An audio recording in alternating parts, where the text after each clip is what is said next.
ಇವ್ರು ಕಾಲು ಇಟ್ರು ಅಂದ್ರೆ ಅದೇ ರೋಡು. ಈ ನನ್ನ ಮಕ್ಳಿಗೆ ಬಯೋಡಾಟಾ ಬೇರೆ ಕೇಡು. ಯೌವನದ ಹೊಳೆಯಲ್ಲಿ ಹಳೆ ಬೋಟು, ಬೋಟಲ್ಲಿ 108 ಹಳೆ ತೂತು.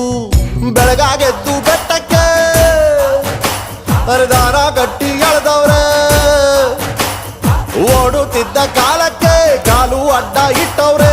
ಅನಾಸಿನ್ನು ತಿಂದ್ರು ತಾಲೆ ನೋಯ್ತವೆ, ಚಿಂತೆಲಿ ಊಟ ಬಿಟ್ರೆ ಗ್ಯಾಸು ಆಯ್ತವೆ. ಅನಾಸಿನ್ನು ತಿಂದ್ರು ತಲೆ ನೋಯ್ತವೆ, ಚಿಂತೆಲಿ ಊಟ ಬಿಟ್ರೆ ಗ್ಯಾಸು ಆಯ್ತವೆ. ತುಂಡೈಕ ಸಹವಾಸ 3 ಹೊತ್ತು ಉಪವಾಸ. ಒಬ್ಬ ಟೀಕೆ ಅಂಕ ಒಬ್ಬ ಸತ್ತಿ ಸಾ